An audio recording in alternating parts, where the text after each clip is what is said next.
Growing Your Business, a series of podcasts brought to you by the team at Highlands and Islands Enterprise. Hi, in this podcast from Highlands and Islands Enterprise, we'll be focusing on innovation and taking a closer look at how it can have a positive effect on the growth of your business. We'll hear the opinions of some of the UK's finest innovators and business leaders from across this region who've embraced innovation and allowed it to take their business to the next level. There will also be a chance at the end of this podcast for you to win a brand new iPod with a complete Growing Your Business series loaded straight onto it.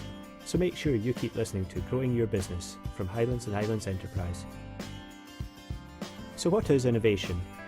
Well, it's about creating a new way of working or a new product that will hopefully move you and your company forward. A common misconception is that not everyone has the ability to innovate, but as business consultant David Hall points out, we can all be innovators. All it takes is for us to think differently. Now, in doing this research into how entrepreneurs do things, how they look at the pig differently, what I discovered was an amazing statistic which I'm going to share with you. 95, and this is hope for those of you in small businesses, 95% of all the innovations in products and services in the last 100 years has come from firms employing less than 5 people worldwide. I mean, that's totally, I couldn't believe when I first started. It's counterintuitive. You'd think that big corporate firms have got all the assets, the brain power, the resource, yet they can't do it. So 95% of innovations, the last one, come from firms employing less than 5 people, 20 people. And at the same time, my corporate clients were saying to me, do you know, David, innovation is a priority for us. Not the priority necessarily, but in the top 3 or 4 strategic priorities. Innovation is a priority. And by the way, we can't do it. Yeah? So a Harvard Business Review article last year, October, 90% of existing businesses say that innovation is a priority. The same 90% say they can't do it. So now we've got a real issue now, haven't we? Because 95% of the innovations occur here, yet this lot over here can't do it, and they need to do it. So, question, for me as an entrepreneur, I'm going, hang on a minute, opportunity. Because these guys over here, what they have got is a load of cash and loads of problems. And the answers lie here. So how about if we can take this? That's what I do for a living, basically.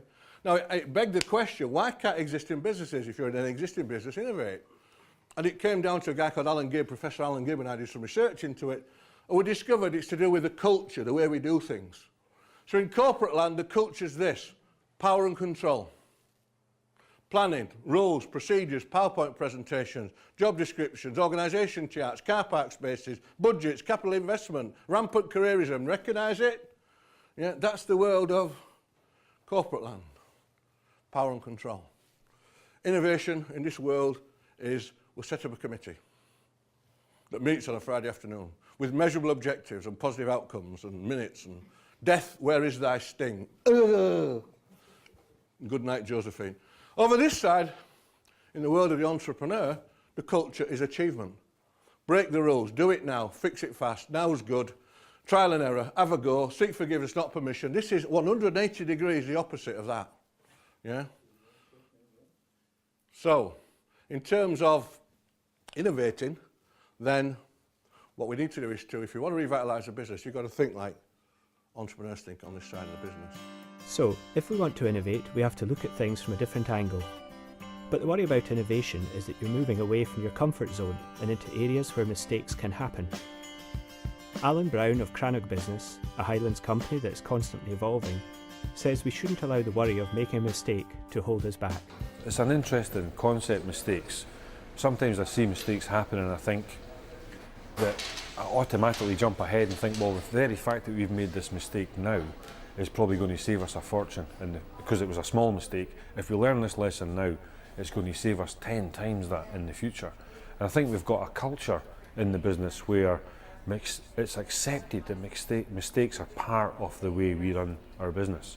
That you will, because we're training, because we're striving, because we're trying to grow, because we're expanding, because we're fluid and we're willing to change direction, depending on markets and customers and competition, that there is a place where mistakes will happen. And we want to learn from our mistakes, we want to move on. Yes, there's time when people make absolute, there's no need for the mistake and you've got to bring some sort of discipline in. But that's not the main focus. The main focus is this culture where mistakes are something that we all move on, and we take responsibility at all levels. So once you've taken away the fear of making a mistake and the other constraints that hold back innovation, is it then about the amount of money you throw at market research? Microsoft Scotland Director Raymond O'Hare doesn't think so. Today it's about employing genuinely creative thinkers and taking notice of the right people. Now the final area I wanted to touch on in relation to technology, and specifically I guess to Microsoft, is the area of innovation. Now Microsoft spends approximately $8 billion a year on research and development, which is a lot of money. So rest assured we will continue to innovate. But we will probably also continue to bring products and technologies to the market which have, I think the attempt will be to try and actually make them much more high impact in how they change and improve and make things more convenient for people across the world. But as you can imagine, a lot of the pure research that we do never sees the light of day. We want basically the best minds in the world coming to work in our research labs. So the guys who would normally go to MIT or to Stanford or any of these places, we want to attract them to Microsoft. You're not going to get those people if you bring them in and say, right, we want you to be the smartest you can possibly be, but whatever you do, it better be a feature in the next version of Microsoft Office. That would really constrain people, so we don't put any restraints or any constraints on them at all on that basis.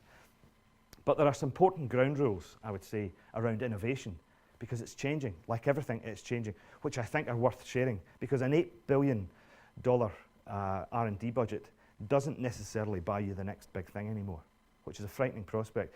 Bill Gates actually said there was a chap called Roger Needham, Professor Roger Needham, who ran our Microsoft research facility in Cambridge. And Bill said to him at one point, actually, if you're successful in everything you're doing, Roger, you've failed, because you're clearly not thinking about it. You're not challenging yourself, you're not pushing the boundaries out. So that's the kind of attitude that needs to be looked at. But the things I would say actually, in terms of if you're looking at R&D now, the customer is not always right. Because if you think about innovation does not always come from customer feedback. Some of it comes from it, but you're probably too old to remember when the computer mouse became a thing. Customers weren't asking for a mouse. What they wanted was a dumb terminal that was better than the one that they had before. But innovation is a creative process. It's not just an analytical one. Another thing we would say, and it's very relevant, I guess, they ignore the teenager in their bedroom at your peril, for lots of reasons, I suspect. But for the last 50 years, innovation in IT has come from the military, it has come from financial services and research. It's been about the biggest databases, the fastest transactions, all that kind of stuff. However, for the last 5 years, the most major internet or software paradigms have come from students, from student projects, or basically kids solving problems in their own bedrooms. And time and again it's been proved that you cannot recreate that actually using management consultants and whiteboards. It's not possible. You're doomed to fail in that, and doomed to fail usually very expensively if you try and replicate what's going on. So you have a huge amount of potential in there that we need to ensure comes out actually. And our belief is always about give people the tools and they will come, because today's innovators are rarely professional developers. Get somebody to do the heavy infrastructure, the plumbing part of the technology, and give them the space to be creative actually. That's a key message.